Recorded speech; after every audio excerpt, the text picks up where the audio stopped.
Baba, oh. Oh, Baba, oh.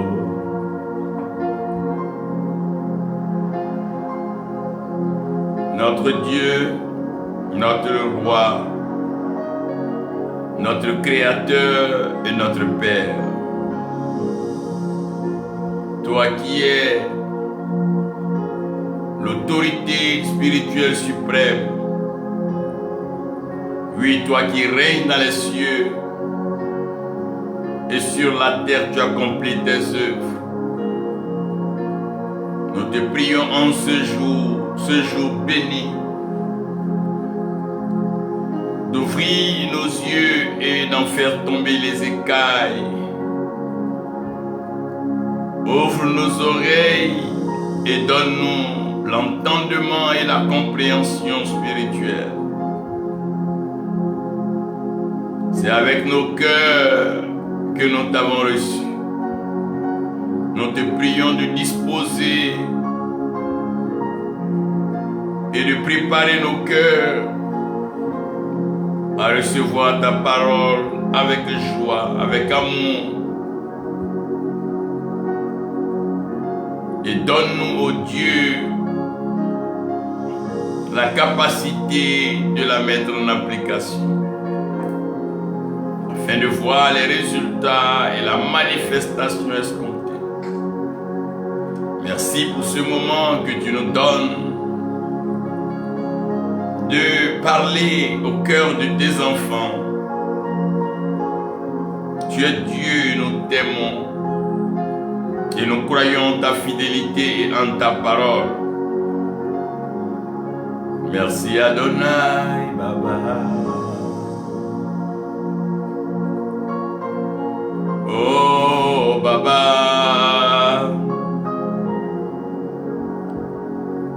Oui, Baba, Baba, Baba, Baba. Je voulais par la grâce de Dieu bénir l'Éternel pour sa présence et sa grâce dans le continent africain, sans toutefois oublier les différents réveils, les différents mouvements de l'Esprit de Dieu dans les nations. Nous sommes encore témoins au travers de la lecture du témoignage du Saint-Esprit de ce que l'Éternel, en plein cœur de Jérusalem, ce jour de la Pentecôte, a bien voulu répandre son esprit sur toute chair conformément à la prophétie déjà avancée dans le livre de Joël. Comme si de par Ésaïe et Ézéchiel, il parlait déjà de la préparation d'une race qui devait recevoir son esprit. Et de par donc la présence des langues de feu, ces flammes tangibles, palpables, un nouveau langage et un vocabulaire céleste leur a été donné. Ils ont donc bouleversé Jérusalem et ils sont arrivés à convaincre les autorités, les officiels, les hommes élevés en dignité, en ordre, que l'Éternel est Dieu et que quiconque mettait sa confiance en l'Éternel, celui-là serait point déçu, ni confus. Ils l'ont fait et nous avons les témoignages jusqu'à ce que des cités entières comme Rome tombent donc sous l'emprise de la plume et du verbe d'un homme comme Paul. Que dirais-je? L'Europe a été sérieusement visitée et ce réveil a parcouru les temps. Et ces revivalistes n'ont pas cessé de propager l'évangile en maintenant l'intégrité, l'originalité et surtout l'authenticité de la flamme et de la parole prêchée. Ils ont prêché, ils ont annoncé l'évangile, des vies ont été touchées, des cœurs ont été transformés, des situations ont été relevées, de ceux qui étaient à terre ont été relevés, ceux qui étaient affligés ont été restaurés. Ceux qui avaient connu de pertes et de tragiques disparitions ont été consolés et comblés. Notre Dieu, il est vrai, il est bon dans sa parole. Il n'a pas épargné le continent américain qui a connu une visitation sans pareil. Nous avons encore le témoignage de l'Azusa Street, de l'Asie est mineure aussi, et que l'Asie elle-même a été touchée. Des nations comme la Corée ont connu un bouleversement. Et la parole de Dieu n'a pas changé, elle a gardé sa même intensité, son autorité, son pouvoir, sa puissance et sa force. C'est cette parole qui est prêchée. C'est cette vérité qui est annoncée. C'est le même Christ, Jésus. La croix sur laquelle son sang précieux a coulé, sang qui n'a jamais perdu ni sa puissance ni son pouvoir, ce sang qui continue aujourd'hui de pardonner les péchés et de réconcilier avec Dieu le Père. Quelle grâce!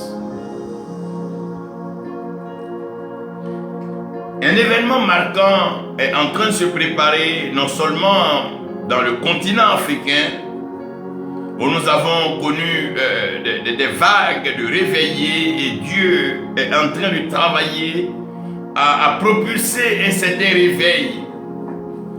Et ce réveil va en lui-même être couronné par le règne de Dieu en passant par les restaurations et l'impact de l'évangile dans les nations. Voilà pourquoi j'avais bien voulu vous dire aujourd'hui que vous êtes donc invité. Tu es invité. Vous êtes invité. Sachez que l'amour demeure le plus précieux, le plus glorieux, demeure la plus précieuse et glorieuse invitation à la joie et la paix. C'est en cela que tu es mon invité. Bien-aimé, tu es mon invité. Et sache que tu es invité. En regardant aux paroles du Seigneur, il y avait deux mots qui revenaient tous les jours. Et l'un de ces mots était viens, viens et vois. Viens, viens, venez à moi, venez, venez. Et j'ai tout de suite compris que la vie est faite d'invitation. Si tel est que le bonheur, la joie est une célébration, il faut bien être invité pour participer. Sans invitation, la présence n'est pas reconnue, elle n'est pas signalée, donc elle n'est pas préparée. Mais à celui qui reçoit une invitation, des dispositions sont d'avance prises pour l'installation, le confort et bien sûr tout ce qui va avec son rang et sa position. J'ai bien voulu comprendre cela en regardant les Saintes Écritures et au travers de la parole de notre Dieu. J'ai compris que les invitations universelles sont donc le fruit d'un mystère. Ah oui, toute invitation est mystérieuse parce qu'on ne peut pas expliquer, on ne peut pas comprendre. Même quand on essaie de comprendre, on restera sur des supputations, on restera sur des tels à dire, on restera sur des formes de témoignages, des approches qui ne sont pas toujours la vérité. Dans Jean 3,16, l'Éternel dira, à travers de Jésus-Christ, notre Seigneur et notre Sauveur, que Dieu a tant aimé le monde qu'il a donné son Fils unique, afin que quiconque croit en lui ne périsse point, mais qu'il ait la vie éternelle. Mais comprenez que première invitation qui permet à l'homme d'exister, de sortir du néant, de l'invisible, de la pensée du projet pour être sur la terre, c'est la naissance. Chers frères, chères sœurs, la naissance est une invitation. Voilà pourquoi les enfants ne naissent pas dans un désordre. Les parents eux-mêmes souhaitent des sexes. Certains veulent une fille, d'autres un garçon. Par moments on parle de jumeaux, jumelles. Mais sachez que tout ceci relève de la souveraineté de l'Éternel. C'est Dieu qui fait naître l'homme. Voilà pourquoi vous allez remarquer que dans la Bible, pour la plupart du temps, ces femmes dites stériles allaient dans le temple ou la présence de l'Éternel pour implorer, pour pleurer devant sa face afin d'avoir un enfant. Lorsque Rachel, épouse de Jacob, va donc s'adresser à son mari en ces termes: ne vas-tu pas me donner des enfants? À Jacob de répondre qu'il n'est pas Dieu pour donner des enfants à Rachel que lui, Jacob, aime tant, pour qui il a travaillé 7 années supplémentaires. Mais il lui explique que ce qui est de la naissance des enfants, cela relève de la souveraineté du Créateur Dieu. Donc la première invitation, c'est une invitation à naître. La science nous aidera à comprendre qu'il y a plusieurs spermatozoïdes qui sont donc éjectés et qui courent donc pour aller féconder l'ovule. Mais un seul, il parviendra. La naissance est mystérieuse.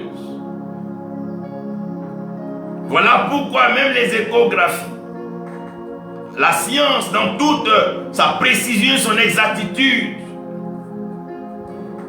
se trouve très souvent et pour beaucoup de temps en train de mentir, se tromper quand il s'agit d'une naissance. Depuis le sexe jusqu'au mois, à l'accouchement, beaucoup de choses se passent. Chaque jour, il y a des naissances. Parce que la naissance, elle est mystérieuse. La naissance ne tient pas compte des conditions.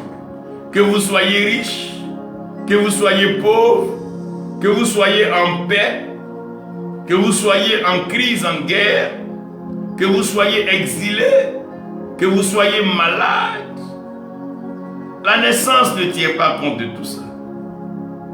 Parce qu'elle répond à une invitation mystérieuse. Lorsqu'un homme naît, il est invité à grandir, il est invité à croître. Et l'invitation à la croissance est aussi un mystère en ce sens que l'enfant qui naît, qui était couché, va commencer à s'asseoir. Sans qu'on ne lui demande, il va commencer à faire les 4 pattes. Après, il va se tenir debout et après marcher. Il ne va pas s'arrêter à marcher, mais il va courir. Il va gagner en taille. Il va gagner en forme. Il va gagner en muscle. Et il va passer à la jeunesse. De la jeunesse, il deviendra adulte. Et d'adulte, il deviendra vieux. aussi longtemps que le Seigneur lui donnera de vivre. C'est une invitation à la croissance. Donc l'Éternel lui-même qui crée l'homme, qui fait naître l'homme, prédispose la croissance en l'homme, de sorte que personne ne reste comme il est né. Chacun a son parcours, chacun doit croître.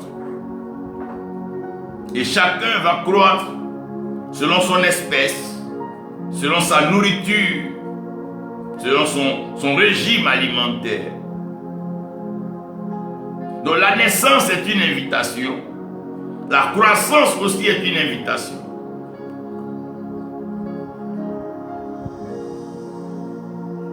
Mais n'oubliez pas que sur la terre, nous sommes invités d'une façon ou d'une autre à croire. Certains ont décidé de croire en des traditions. D'autres ont décidé de croire en des pratiques. D'autres ont préféré suivre les croyances de leurs ancêtres. Certains sont arrivés à se faire des idoles et mettre leur foi, leur croyance en ces idoles. Parce que chacun est invité à croire. La croyance est une invitation. Il y a tellement de religions. Il y a tellement de dogmes. Il y a tellement de courants de pensée que chacun est invité à avoir sa croyance. Vous allez voir que même en Israël, il y a le judaïsme dans lequel nous allons trouver plusieurs ramifications. Dans le Moyen-Orient, les religions se comptent en milliers. Avoir des pays comme l'Inde, allez-y encore fouiller le Pakistan et tous ces pays-là, il y a tellement de religions. Parce que chacun est invité à croire. Il y a une invitation à la croyance. Chacun doit croire en quelque chose. Chacun doit croire en quelqu'un. Certains ont décidé de mettre leur foi dans les âmes. D'autres ont décidé de mettre leur foi dans leurs pratiques. Certains ont décidé de mettre leur foi dans leurs acquis, dans leur économie, dans leurs comptes, dans leurs banques. Mais certains ont décidé de croire en l'Éternel Dieu, le Créateur. Ceux-là ont décidé de croire en Jésus-Christ. Il y en a qui ont décidé de croire en Jésus-Christ. Et moi, j'ai décidé de croire en Jésus-Christ. Toi aussi, tu peux croire en Jésus-Christ. Ta soeur peut croire en Jésus-Christ. Ta famille peut croire en Jésus-Christ. Et je t'invite maintenant, pourquoi pas de croire en Jésus-Christ? Parce que de la même façon que tu as été invité à naître, et que tu as été invité à croître, et que maintenant tu es invité à croire, tôt ou tard, tu seras invité à mourir. Ce n'est pas l'homme qui choisit son jour de départ. Ce n'est pas l'homme qui choisit de mourir. Non. C'est l'Éternel Dieu qui compte et qui marque les jours, la durée des jours d'un homme. Donc pendant que tu es encore sur la terre, et pendant que tu es né, tu as grandi, pense à ton Créateur. Le prophète Amos le dira de cette façon: prépare-toi donc à la rencontre de ton Dieu, parce que tôt ou tard, tu rendras compte à l'Éternel. Vis bien ta vie, profite bien de ta jeunesse. Mais, prépare-toi à la rencontre de ton Dieu. Prépare-toi à la rencontre de l'Éternel, ton Dieu. Parce que chacun est invité à mourir. Le riche est invité à mourir. Le pauvre est invité à mourir. Même celui qui est surdoué, les intelligents, ils sont appelés à mourir. Même le sage est appelé à mourir. Il y a un temps pour naître. Il y a un temps pour mourir. Mais pendant que tu es encore en vie, je t'invite. Viens mon frère, viens ma soeur. Viens mon frère, viens ma soeur. À Jésus-Christ, car il peut te sauver, il va te sauver. Ne fais pas comme les gens au temps de Noé, qui ont refusé d'entrer dans l'arche. Non. Ne fais pas comme les gens au temps de Noé, qui ont refusé d'entrer dans l'arche. Jésus-Christ va te sauver. C'est lui le Messie. Il est le sauveur de l'humanité. Oui, il est venu et il est rentré dans le lieu très saint. Pas avec le sang des boucs ni des moutons, mais avec son propre sang. Offrant une fois pour de bon le sacrifice agréable à l'Éternel, notre Dieu. Payant ici le prix de notre liberté. Jésus-Christ est Seigneur. Et oui, il est sorti du tombeau. Bien, et même plus que vainqueur. Voilà pourquoi tout genou fléchit et toute langue confesse que Jésus-Christ est Seigneur. Il est Seigneur. Oh Seigneur, Jésus-Christ est Seigneur.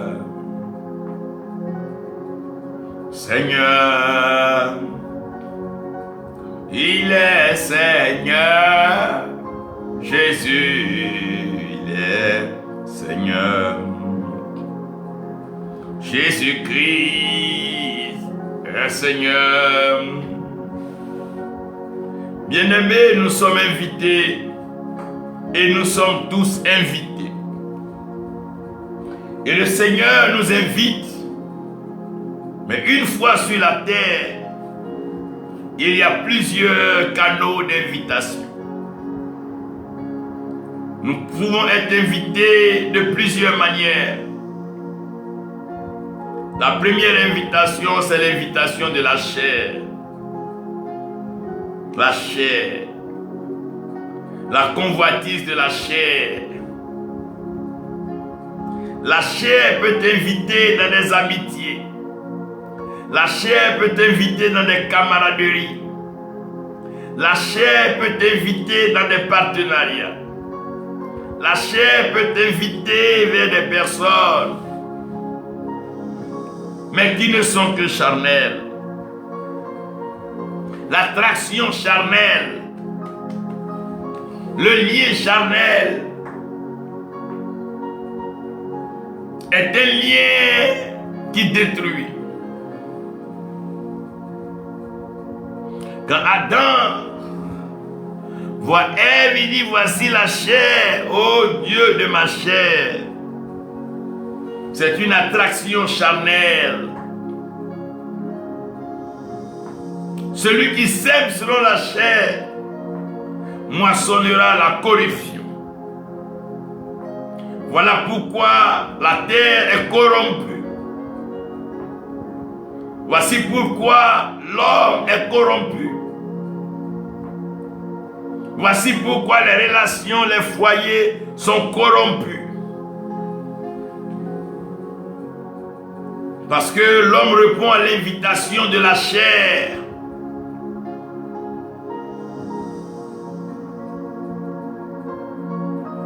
Quant à Paul de crier haut et fort, de savoir qui le délivrera des liens du péché. Car le péché est incrusté dans sa chair, lié à sa chair. Ah, comme un cancer qui ronge et qui dévore petit à petit. Ah, la chair. Les amitiés de chair, les camaraderies de chair ne vont jamais loin. La chair, la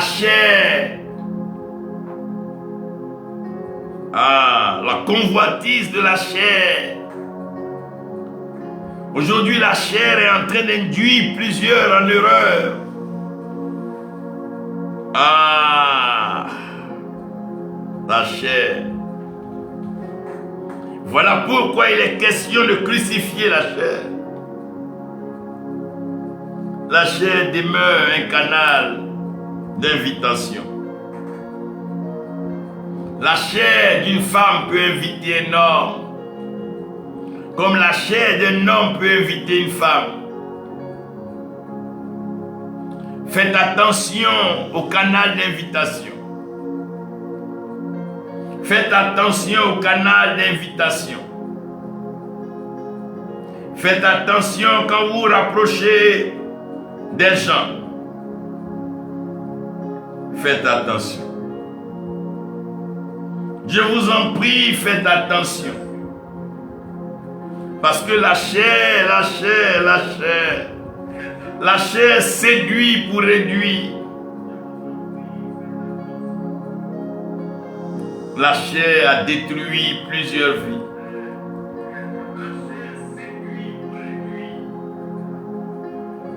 La chair a détruit plusieurs.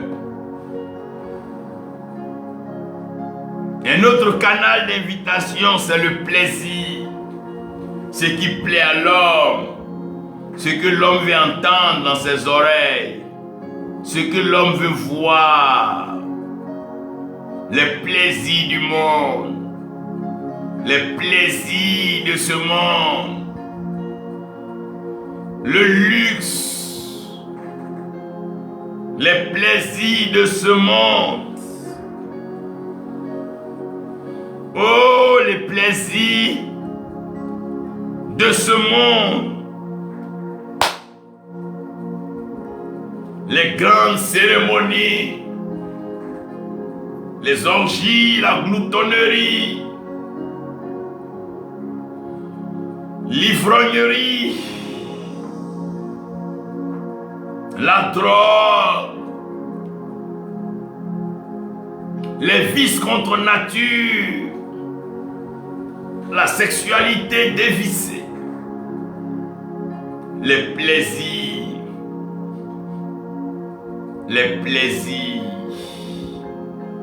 l'amusement, les plaisirs. Et ces plaisirs invitent la jeunesse à la destruction. Ce sont des plaisirs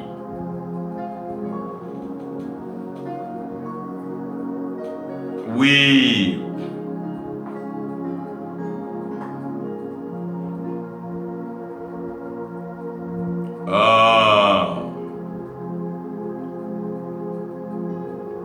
Plaisir de ce monde. Qu'est-ce qui t'invite? Est-ce ta chair ou les plaisirs de ce monde? Mais le cœur est saisi pour l'invitation. Le Seigneur dit qu'il arrachera le cœur de pierre et il le remplacera par un cœur de chair. Est-ce que ton cœur est entier pour Jésus-Christ? Est-ce que ton cœur est vrai pour Dieu? Est-ce que tu veux ouvrir ton cœur ton cœur. Oh mon cœur, ton cœur. Oh mon cœur, Jésus mon cœur. Seigneur, je t'ouvre mon cœur. Mon cœur, je t'ouvre mon cœur. Oui, mon cœur, je t'ouvre mon cœur. Oui, mon cœur, je t'ouvre mon cœur. Oui, et mon cœur, je t'ouvre mon cœur. Seigneur, mon cœur, je t'ouvre mon cœur, Seigneur. Et je t'invite, mon frère, ma soeur, à ouvrir ton cœur au Seigneur. Ouvre-lui ton cœur. Oui, ton cœur. Ouvre-lui ton cœur. Ouvre-lui ton cœur. C'est une invitation. Ouvre-lui ton cœur.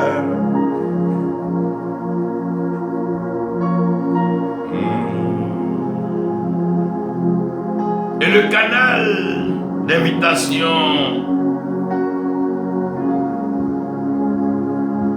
qui reste le plus sûr, c'est l'Esprit.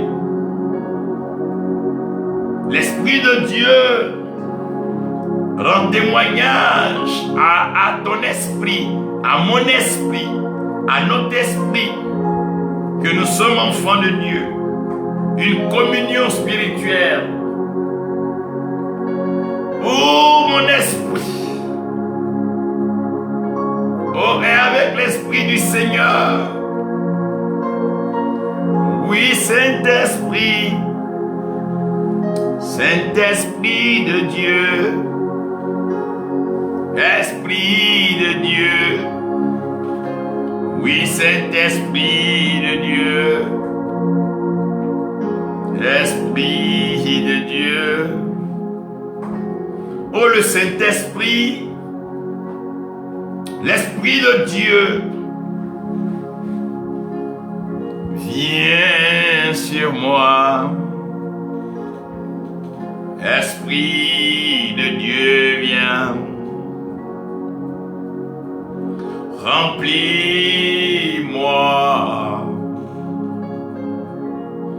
Esprit de Dieu. Remplis-nous, remplis mon frère. Remplis ma soeur. Ou remplis chacun de ta présence, Saint-Esprit. Remplis nos nations. Ô Seigneur, remplis nos nations. Touche les dirigeants, les leaders. Dans les hautes sphères. Esprit de Dieu, viens. Oui, viens. Oh oui, viens. Esprit de Dieu, viens. Oui, viens. Viens, Esprit de Dieu.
méchant qui lui aussi s'invite et invite plusieurs.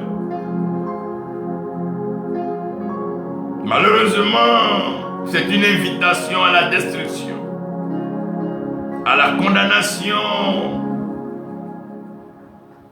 Oui, c'est une invitation,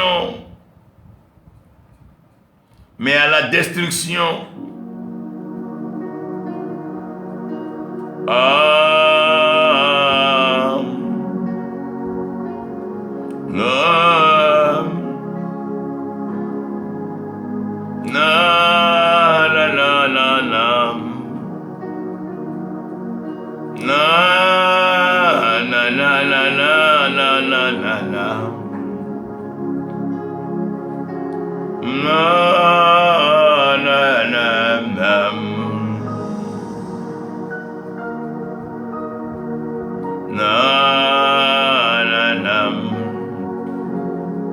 Quand l'esprit du mal invite, quand l'esprit méchant invite, il incite au mal. Il pousse l'homme à commettre des crimes crapuleux, à ôter des vies, à voler des biens, à détruire littéralement des vies, des biens, des relations, des familles. Ah, c'est une vilaine invitation. Toi qui es déjà rentré dans cette invitation, tu as déjà vu le sang couler, tu as participé à des crimes. Tu peux encore, là où tu es, demander au Seigneur de laver tes mains, de restaurer ton cœur et de mettre son esprit sur toi. Saul de Tarse était criminel. Saul de Tarse était vantard, orgueilleux, imbu de sa personne. Saul de Tarse a rencontré le Seigneur. Il lui a ouvert son cœur. Et l'Esprit du Seigneur est resté sur lui. Tu peux aujourd'hui quitter le mal. Tu peux aujourd'hui renoncer au mal. Renier le mal. Parce que tous ceux qui font le mal, malheureusement, sont sous une malédiction. Personne ne peut rester impuni. Même si la justice des hommes ne te prend pas. Personne n'échappera à la justice divine. Parce que celui qui fait le mal, il est sous une malédiction. Sa conscience le gronde. Son cœur ne lui donne ni joie ni paix. Il est constamment en train de souffrir mentalement, moralement, émotionnellement. Parce que le sang de l'innocent crie vengeance.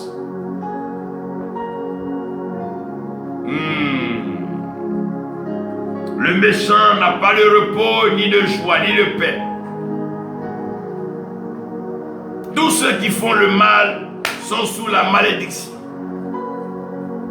Parce que la Bible dit que la malédiction sans cause n'a pas d'effet. La cause de la malédiction, c'est le mal. Quand on fait le mal, on est directement sous la malédiction. Tu vas me dire, homme de Dieu, j'ai été manipulé. Oui, on m'a trompé. Oui, on m'a menti. Oui, on m'a poussé à. Oui, on m'a incité à faire le mal. Mais dès que tu fais le mal, tu es sous la malédiction. Et la malédiction va commencer à occasionner le malheur. Tu vas aller de malheur en malheur. Des événements troubles, malheureux vont commencer à se placer à tous les carrefours, à tous les tournants. Et finalement, la mort va s'inviter. Ce lourd sommeil ténébreux. Et te voilà, toi qui étais acclamé hier, te voilà rentré dans ce ténèbre profond et ton nom est oublié. Tout ce qui t'appartenait ne t'appartient plus. Même tes propres enfants, ta femme, c'est fini. Une nouvelle vie va commencer pour eux. Alors, pourquoi faire tant de mal pour s'attirer une telle malédiction et aller de malheur en malheur pour mourir? À quoi sert à un homme de gagner ce monde si c'est pour mourir malheureux sous une malédiction, dans le mal, où ton nom est associé au diable?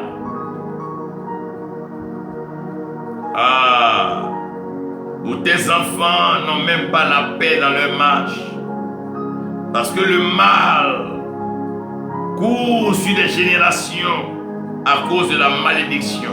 Malheureusement, plusieurs ne comprennent pas.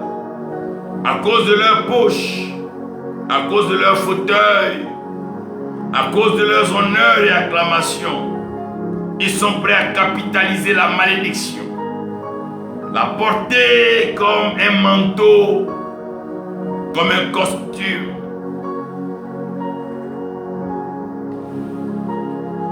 La malédiction est pour celui qui fait le mal. Et le malheur ne quitte jamais une maison maudite. Et la mort frappe à tout moment comme une peste, comme un fléau. Personne ne peut arrêter cela. Parce que le mal ouvre la porte à la malédiction, le malheur et la mort.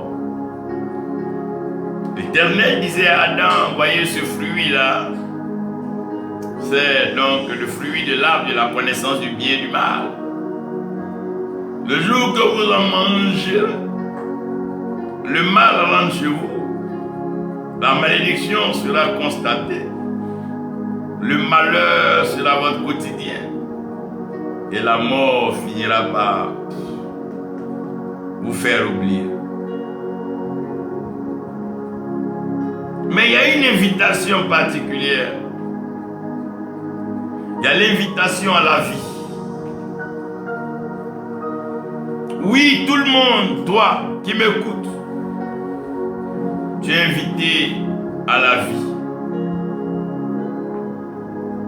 C'est vrai qu'aujourd'hui, tout n'est pas aussi lisse, aussi beau comme tu le veux, mais tu arrives à avoir un morceau de pain à manger. Tu arrives à avoir une natte pour te coucher. C'est vrai que ce n'est pas facile. Tout est compliqué. Mais au moins tu es invité à vivre. Et la première étape, c'est la survie. Quand on sort d'Égypte, on ne tombe pas à Canaan. Le miel et le lait ne coulent pas comme ça. On passe par le désert. Le désert, c'est le lieu de survie. Je veux m'adresser à tout survivant. Toi qui es au son de ma voix, chrétien, serviteur de Dieu, servante de Dieu. Tu n'as pas encore une assemblée, l'Éternel ne t'a pas encore établi sur une certaine assemblée. Ton ministère n'a pas encore été reconnu et n'a pas la capacité de couler dans les nations. Tu n'as pas encore de grandes relations et de connexion divine. Tu survis dans le ministère. À peine si tu arrives à manger, à peine si tu arrives à te vêtir, Les gens se moquent de toi. Tout le monde dans ta famille te regarde et on se moque de toi. Sache que tu as reçu une invitation. Et celui qui invite est fidèle. Tiens bon. Fortifie-toi, prends courage.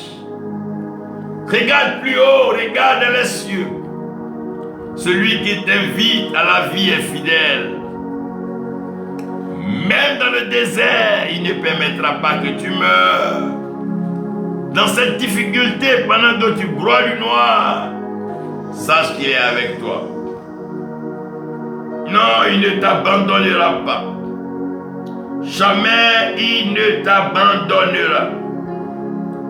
Le Seigneur Jésus-Christ est avec toi. Il ne t'abandonnera pas. Parce qu'il est avec toi. Seigneur, merci. Oui, merci. Oui, merci. Il ne t'abandonne pas. C'est difficile, mais tu dois persister, tu dois continuer, tu dois marcher. Bien que tu sois en larmes, en pleurs, mais tant qu'il y a la vie, il y a de l'espoir. Un pas après l'autre, étape par étape. Un matin, un soir et un autre matin. Le jour arrive et les temps changent, les saisons arrivent. Et la bénédiction de l'Éternel est suivie d'aucun chagrin. Quand tu marches dans la vallée de l'ombre de la mort, quand tu traverses les épreuves, sache que l'Éternel, Dieu, est avec toi. Il ne t'abandonnera jamais. Il ne te laissera jamais. Il ne t'abandonnera jamais. Il ne t'abandonnera jamais. Il ne te laissera pas. Il prendra soin de toi. Il te conduira. Il te comblera. Parce qu'il est Dieu. Et il le fait.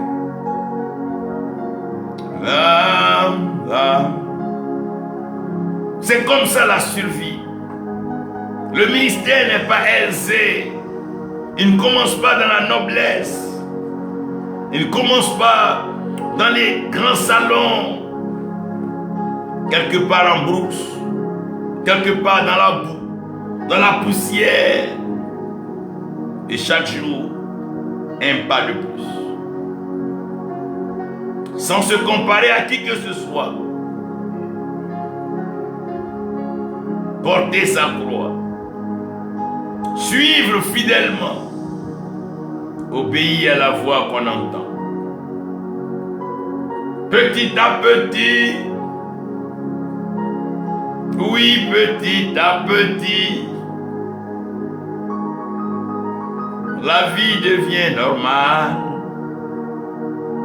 Elle devient normale maintenant. Tu arrives à te nourrir, tu arrives à te loger. Tu arrives à prendre soin de tes enfants, de la famille. Waouh, la vie devient normale. Et tu continues dans cette fidélité. Et il t'amène à la vie comblée. Pendant la vie comblée, toi-même tu as une main pour aider les autres. Tu deviens canal de bénédiction. Tu peux soutenir, tu peux aider, tu peux donner. Après la vie comblée, il ne reste que la vie éternelle. C'est pourquoi Jésus-Christ est venu sur la croix.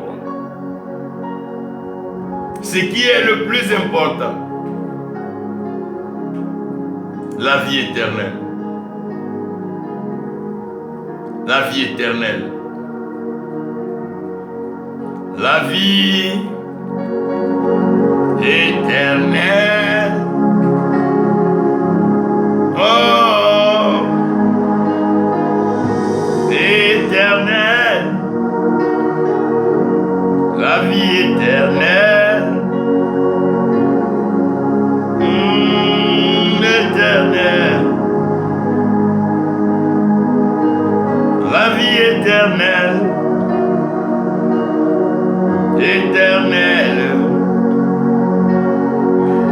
vie éternelle. Oh, éternel. Jésus est mon roi, il est mon roi, il est Seigneur. Jésus est mon Dieu, il est mon roi, il est Seigneur. Oh Jésus, oh, tu es mon roi.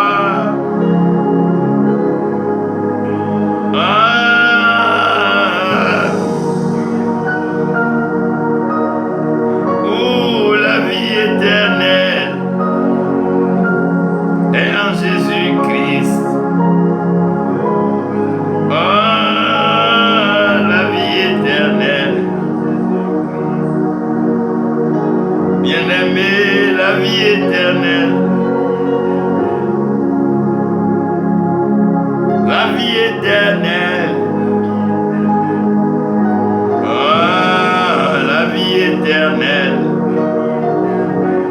La vie éternelle.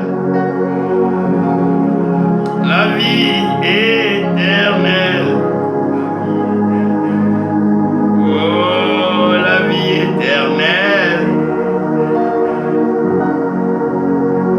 La vie éternelle. J'aime la vie éternelle. Reçois la vie éternelle. Oui, tu es invité à recevoir la vie éternelle. Que personne ne te trompe. Tu dois te focaliser sur cette vie-là. Quand tu rentres dans l'église, concentre-toi sur cette vie. Regarde à cette vie. Applique la parole. Prie. Confesse-toi et repens-toi. Il est juste bon. Oui, pour te pardonner. Juste bon. Te pardonner. La vie éternelle.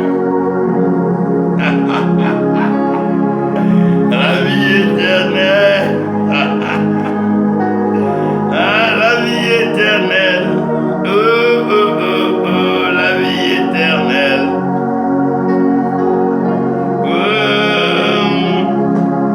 La vie éternelle. La vie éternelle. Oh, la vie éternelle. La vie éternelle. La vie éternelle. Oh, éternelle. Jésus donne la vie éternelle. Éternelle. Vie éternellement, mon frère, ma soeur, vie éternellement. Oh, c'est mieux ainsi, voyez pas. La vie éternelle, elle est meilleure parce qu'elle englobe la vie comblée, la vie normale, la survie. Mais tu vis en Christ. Oh, ce n'est plus moi qui vis, le dit l'apôtre Paul, mais c'est Christ qui vit en moi. Son esprit vit en moi. Et c'est une vie glorieuse, une vie précieuse, une vie belle, une vie de joie, une vie de paix, où tu es réconcilié avec le Père, le Créateur. Le malheur et la malédiction ne peuvent plus rien contre toi. Oh, la vie éternelle. C'est alors que tu diras mort. Où est ton aiguillon, où est ta victoire mort? Oui, la vie éternelle. La vie éternelle. La vie éternelle.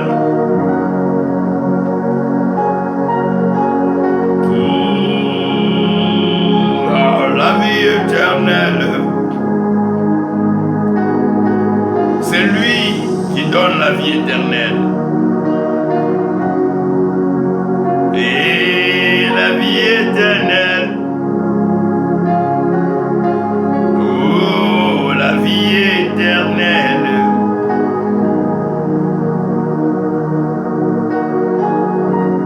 Et la vie éternelle. La vie éternelle. La vie éternelle. La vie éternelle. J'aime la vie éternelle.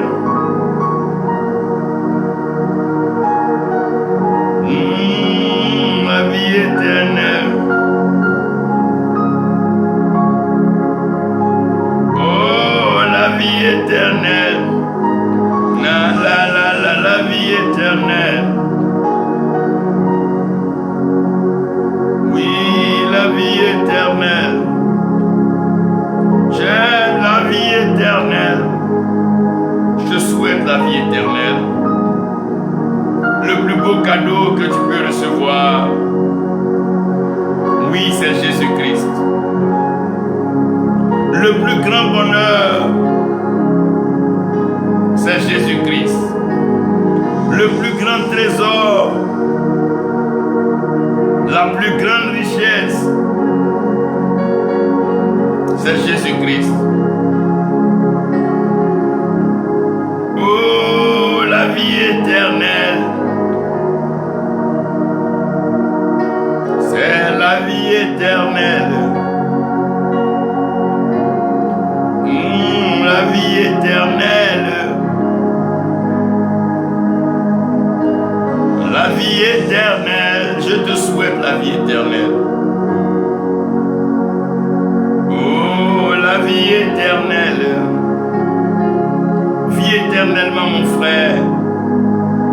Vis éternellement ma soeur. La vie éternelle. Tu es invité. Tu es invité.